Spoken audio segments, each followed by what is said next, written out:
transmogrification of what was once the hallowed bastion of basketball brilliance into a paragon of pecuniary exclusivity, a capitis truncus of raw urban artistry, now devoured by the ravenous maw of capitalistic stratification. The NBA, once a pulpit where dreams of impoverished prodigies ascended to celestial courts, has become an oligarchic cabal where only the gilded progeny of upper-middle-class pedigree dribble their way to dominion. You were incorrect about Jokic. How many sinners in the NBA back then get triple-doubles a game like he can? He can dunk, shoot, pass, and make plays. Most sitters back then only just blocked and scored with him up. Yeah, no, I know. I'm saying, I was just making a joke about like the way Jokic plays as like a tall white guy who is just like the slowest dude on the court.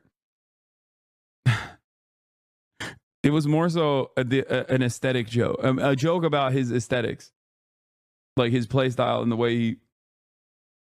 Being a basketball coach and player, this tweet sums it up nicely. Basketball has unofficially become an upper middle class and rich person sport. It costs anywhere from $30 to $100 per hour to get a kid basketball training and play on the AAU teams. Can cost anywhere from $300 to $600. That's without travel, hotels, food, gas, new shoes, etc. Today, if a kid isn't getting trained year round, they almost have no chance of making an NBA, and the average American parent doesn't have the funds or time to invest in the development. Historically, players that came from low income backgrounds is what made the NBA. Because they play with a flair, passion, and hunger that typically comes from not having much. LeBron, Magic, Kareem, Wilt, Iverson, Isaiah Thomas, Shaq, KD, D-Wade, D-Rose. Well, I mean, was Shaq broke? I thought Shaq's dad was I thought he was an army brat. But yeah, this is all sports. This is why I say like meritocracy is kind of, even in that regard, like meritocracy is kind of like falling apart.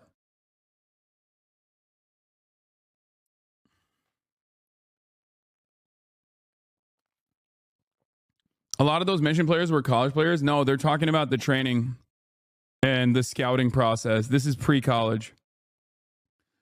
This person is exclusively talking about, and I know a little bit about this as well, because, you know, while I suck ass, like I, just like every other kid, you know, shot buckets in my backyard and shot and imagine myself being Kobe Bryant. You know, I'm assuming that everyone has had hoop dreams like that at a certain point if they ever played basketball.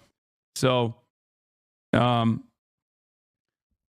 like the talent pool is, you know, it was deep, it was wide, it was diverse, because there was, you know, you could scout out kids from all around the country and immediately pick them up and put them into good schools so they can train and become good college players and then inevitably get to the NBA.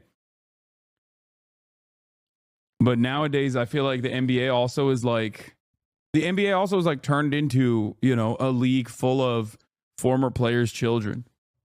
A lot of the top players right now are the sons of former players themselves. I mean, even Steph Curry. But yeah, today's NBA is filled with mostly players that come from upper middle class, well-to-do families or foreigners. That's why it seems to be so uncompetitive and passionless, which is why the ratings are way down. Like, as far as I understand, like even what was it? Even like LaMelo Ball, right? He has the aesthetics of someone that comes from a very different background than the background that he actually comes from. Like, he comes from a rich family, right? Or even what's his face? Yeah, LaMelo is a good player. He's fun to watch. I'm just saying, like, who is like a telegenic player who's charismatic? Ja Morant is another example of this. Ja Morant got into a lot of trouble for, you know, having a gun and bringing it around. Okay, but like he also comes from like a middle class background. I guess like the only old school person that doesn't come from that background that is like a superstar in the NBA is like Anthony Davis. Or not Anthony Davis, Anthony Edwards, sorry. And that's like there are still some. Jimmy Butler, yeah. And there's probably a lot more. There's there's probably a lot more people like that, like Giannis, for example, in the European that come from a Euro background. They actually ironically come from like poor families for the most part, and they get scouted and they like somehow make their way up the ranks. Because like Giannis literally was selling watches on the street. Like he did not have a citizenship. It's crazy.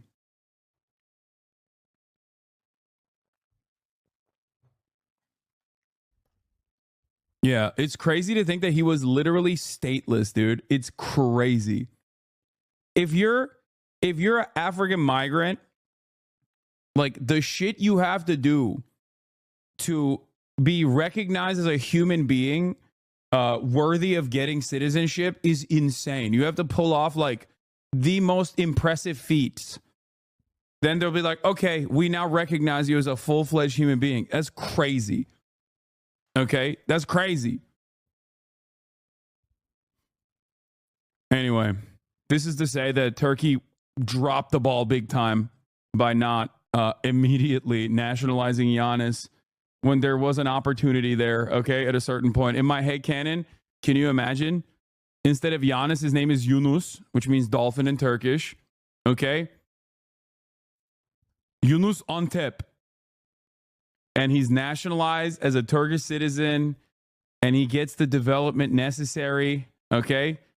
They call him Yunus Antep. Antep is Gaziantep. That's great. It works, you know? Yeah, Antep. Antepoğlu. Antepoğlu. Greek. Giannis is the GOAT. He is. He's great. I'm just saying, I wish he was Turkish. Oh, tempura! Oh, Moors! Gone are the days when a young savant could shoot hoops on cracked asphalt courts, their hunger as palpable as the rusted rim on which their destiny hung. The spiritus vivens, the fire of playground grit, has been extinguished beneath the suffocating weight of AAU fees, trainer stipends, and travel expenditures that eclipse the monthly wage of the average proletariat. The sport once steeped in the essence of struggle, where creatio ex nihilo was the rule, not the exception, now requires a fiscal pedigree more befitting a hedge fund than a hardwood. The pay-to-play paradigm has supplanted the soul of competition, reducing the NBA to a theatrum pecuniarum for the privileged few. What was once a melting pot of audacious underdogs, young men from shattered homes, housing projects, and graffiti-draped gymnasiums, has ossified into a playground of hereditary succession. The dynastic echoes of privilege resonate through the league. Fathers pass the ball to sons, courtside wealth begets generational advantage, and the plebs indigentes are relegated to the cheap seats of opportunity. Steph Curry, the darling of modern NBA aesthetics, is but the primus exemplum of this trend, a scion of comfort cloaked in the garments of an everyman. Indeed, the current crop of NBA stars seems less forged by hardship and more curated by economic curation. In the pre-capitalistic hoopscape of old, every bounce of the ball reverberated with survival. LeBron's rise from the crucible of Akron, AI's defiant Veritas, Shaq's Leviathan-like domination, fueled by restless ambition. These titans emerged as gladiators populorum, embodiments of their communities and messengers of unrelenting aspiration. But now, the tepid theatrics of today's league seem passionless, drained of the vis vitalis that once made it so magnetic. Let us now pivot to the enigma that is Giannis Antetokounmpo, a walking anachronism in the capitalistic quagmire of modern basketball. Behold, the Greek freak. A man born in stateless obscurity, forged in the furnace of desperation, peddling watches on sun-bleached streets to eke out an existence. His ascent is a parable of improbable triumph, a narrative so seismic it shakes the very foundation of the NBA's bourgeois transformation. He is an anachronistic outlier, an embodiment of the raw struggle that capitalism has rendered and yet, I dare say, tertia perditum. Tertia perditum. Turkey, O nation of Anatolian potential. Drop the ball with Giannis, a mist or aurea that shall haunt the annals of Turkish basketball lore. Consider this alternate reality, this headcanon of hardwood glory. Giannis Antetokounmpo, no, Yunus Antep, a titan reborn on Turkish soil, wearing the red crescent with pride, his every slam dunk a declaration of national strength. Instead of Greek citizenship reluctantly bestowed, Turkish bureaucracy should have snatched him like a prize eagle swooping upon its prey. Imagine it now. The name Yunus, a Turkish moniker meaning dolphin, would have adorned jerseys, shouted in arenas, echoed from minarets. From the watch-selling streets of Athens to Istanbul's Mnitika Plakanestro, Yunus Antep would have emerged as a mythological fusion. The Anatolian Adonis, a paradoxum vivens, harmonizing strength, skill, and determination with the aesthetic essence of a modern-day sultan. The Turkish national team would have ascended into basketball's pantheon, their victory parades as grand as Ottoman triumphs. But alas, reality is crueler than fiction, and Turkey's failure to nationalize Giannis stands as a peccatum mortel. It is symptomatic of a broader malaise, the inability of nations to recognize greatness before it blossoms elsewhere. Instead of Turkish courts, it was Greek arenas that witnessed the rise of this stateless prodigy to Olympian heights. It was the Hellenic chorus, not the Anatolian orchestra, that celebrated his ascension to deific status. Oh, what anathema! Giannis' story serves as a damning juxtaposition to the NBA's crumbling meritocratic facade. While American basketball infrastructure now demands exorbitant fees as the toll for entry, Giannis stands as proof that greatness thrives in adversity. His flamma, a fire born of hunger, necessity, and survival, is the very element that once defined the NBA but has since been extinguished by economic exclusivity.